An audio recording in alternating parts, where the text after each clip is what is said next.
এই বাংলাদেশ আর হামাগুড়ি দিয়ে খুঁড়িয়ে খুঁড়িয়ে সামনের দিকে যাবে, ওটা আমরা চাই না। বাংলাদেশকে এখন জাম্প করতে হবে ইনশাআল্লাহ। যুবক বন্ধুরা, তোমরা তৈরি হয়ে যাও, এই বাংলাদেশ আমরা তোমাদের হাতে তুলে দেব ইনশাআল্লাহ।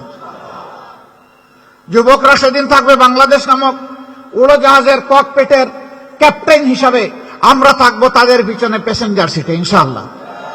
এই বাংলাদেশটাই আমরা চাচ্ছি। এই বাংলাদেশ আর হামাগুড়ি দিয়ে খুঁড়িয়ে খুঁড়িয়ে সামনের দিকে যাবে, ওটা আমরা চাই না। বাংলাদেশকে এখন জাম্প করতে হবে ইনশাআল্লাহ। আমরা বিশ্বাস করি এটি সম্ভব। বাংলাদেশের যে পরিমাণ টাকা লুণ্ঠন করে বিদেশে পাচার করা হয়েছে, বাংলাদেশ ব্যাংকের হিসাবে এটা হচ্ছে 28 লক্ষ কোটি টাকা, বাংলাদেশের বার্ষিক বাজেটের 4 গুণ। এটা কার টাকা? এটা আপনাদের টাকা, এটা জনগণের টাকা।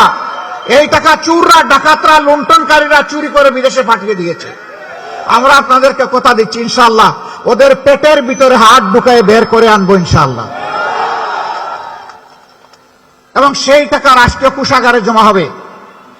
তারপরে ইনসাফের ভিত্তিতে সারা বাংলাদেশের উন্নয়ন হবে। আর কোনো বেইনসাফি এখানে হবে না, হতে দেওয়া হবে না ইনশাআল্লাহ। প্রধানমন্ত্রী, প্রেসিডেন্ট, মন্ত্রী পরিষদের সদস্য, উন্নয়নের জোয়ার তার বাড়িতে, আর বাকি সমস্ত জায়গা মরুভূমি। এই কাজ আর বাংলাদেশে ইনশাআল্লাহ হবে না।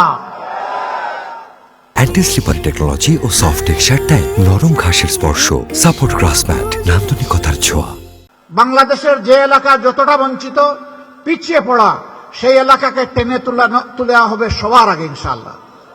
আমি এখানে আসতেছিলাম আর দেখতেছিলাম আসমান থেকে আল্লাহ তাআলা এখানে প্রচুর সম্পদের নিয়ামত দান করেছেন, কিন্তু আমি বহু উপজেলা টাউন ভিজিট করেছি, এরকম বিধ্বস্ত, গরিব, পিছিয়ে পড়া টাউন আমার নজরে খুব কমই এসেছে।